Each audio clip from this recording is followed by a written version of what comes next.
कई सालों पहले परी देश में सोना नाम की एक परी रहती थी। सोना के माता पिता के पास एक खदान थी जहां से वो कीमती हीरे और तरह तरह के जादुई पत्थर निकाला करते थे। सोना अपने माता पिता के साथ मिलकर उन सभी जादुई पत्थर और हीरों का व्यापार किया करती थी। एक दिन सोना परी ढेर सारे हीरे लेकर एक दूसरी परी को बेचने ले जा रही थी, लेकिन तभी अचानक रास्ते में एक चुड़ैल परी उसका रास्ता रोक लेती है। सुन, मुझे पता चला है तेरे पास ढेर सारे हीरे हैं। सारे हीरे मुझे दे दे वरना मैं तुझे जान से मार दूंगी। नहीं नहीं, मेरे पास कोई हीरे नहीं है, तुम मुझे यहाँ से जाने दो।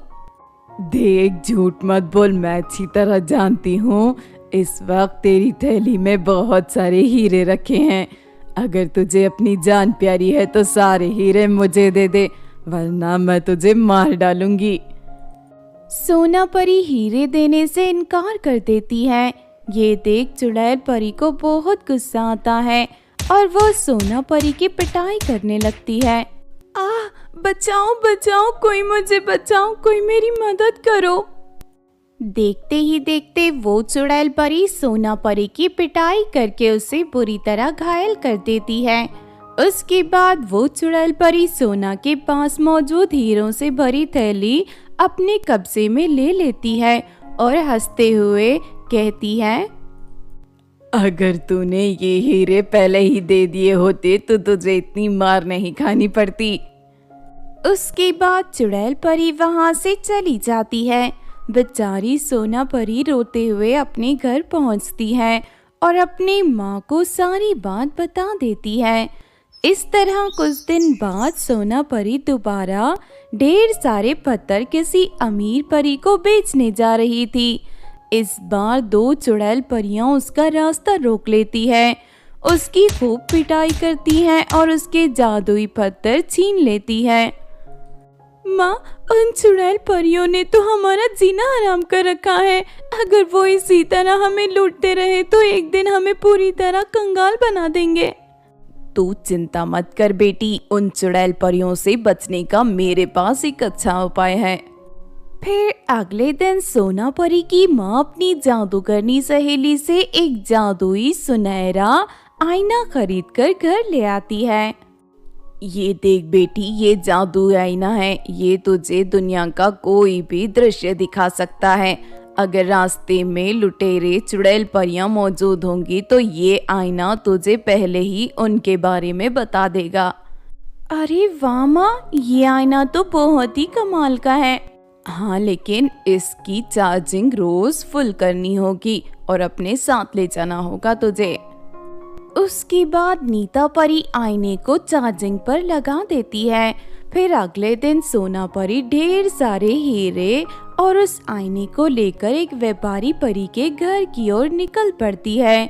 थोड़ी दूर चलने के बाद सोना परी आईने से कहती है, सुन जादुई आईने, मुझे देखकर बता के इस रास्ते पर कोई लुटेरी चुड़ैल मौजूद है या नहीं। हाँ सोना परी, रुको मैं अभी तुम्हें बताता हूँ। फिर अगले ही पल जादुई आईने के अंदर पेड़ के ऊपर बैठी दो चुड़ैल परियां दिखाई देने लगती हैं। अच्छा, तो इस रास्ते पर दो चुड़ैल परियां हैं, अब मैं दूसरे रास्ते से जाऊंगी। उसके बाद सोना परी दूसरे रास्ते से चली जाती है और उसे कोई चुड़ैल परी नहीं मिलती। इस बात से सोना परी बहुत खुश होती है। उस दिन के बाद से रोज उस जादुई आईने की मदद से चुड़ैल परियों से बचने लगती है। इस तरह कुछ दिन बीत जाते हैं। फिर एक दिन सोना परी आईना लेकर पृथ्वी पर घूमने जाती है। सुन जादुई आईने, मुझे बता के पृथ्वी पर सबसे अच्छे कपड़ों की दुकान कौन सी है।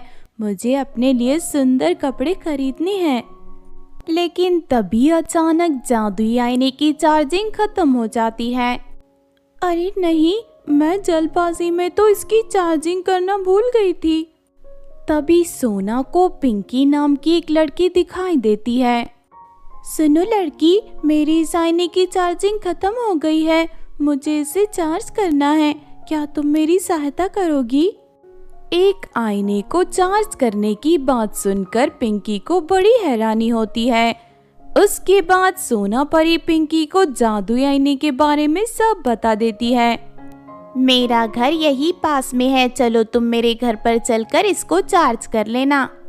उसके बाद पिंकी सोना परी को अपने घर की ओर ले जाने लगती है। थोड़ी देर के बाद वो दोनों एक पुल के ऊपर से गुजर रही थी। तभी मौका देखकर पिंकी सोना परी को पुल से धक्का दे देती है और बेचारी सोना परी नदी में गिर जाती है।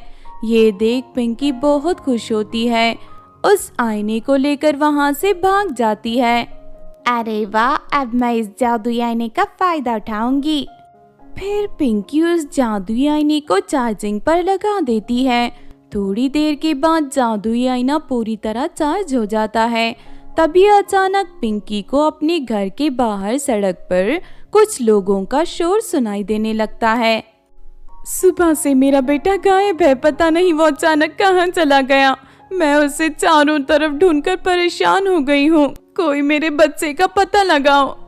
अरे वाह, मुझे इस बात का फायदा उठाना चाहिए।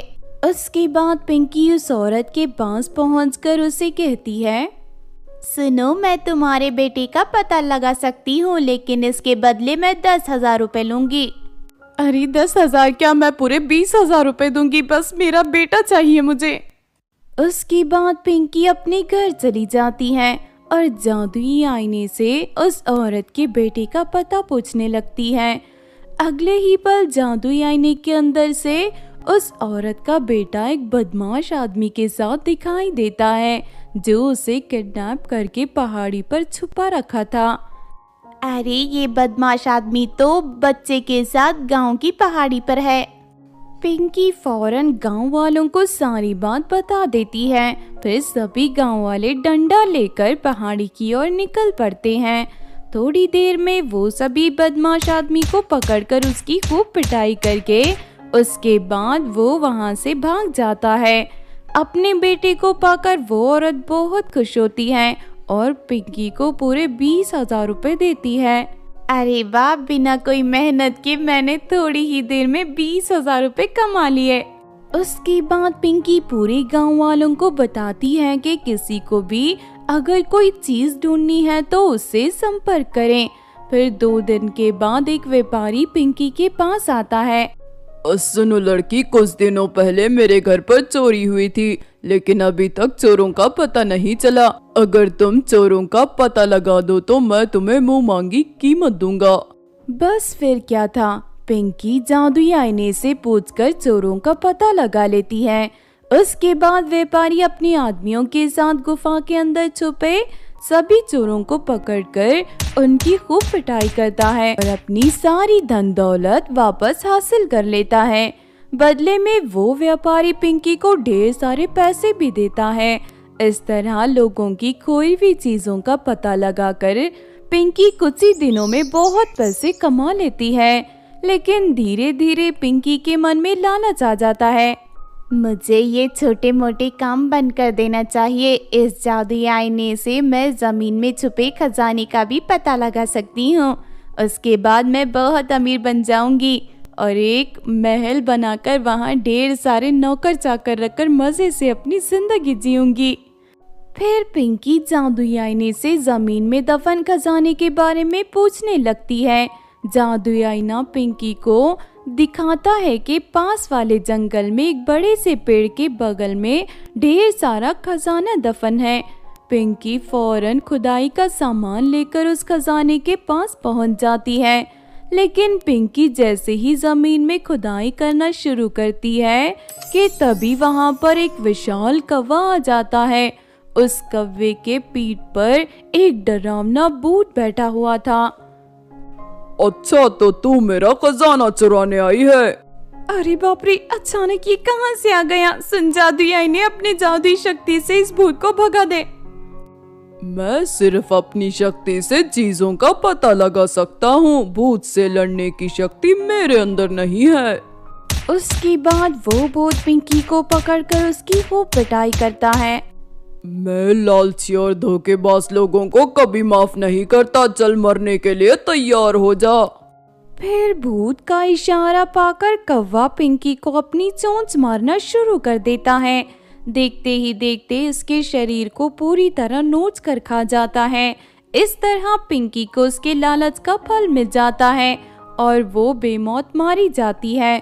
फिर कुछ दिनों बाद अपने जादुई आईने को ढूंढते हुए सोना परी वहां से गुजरती है।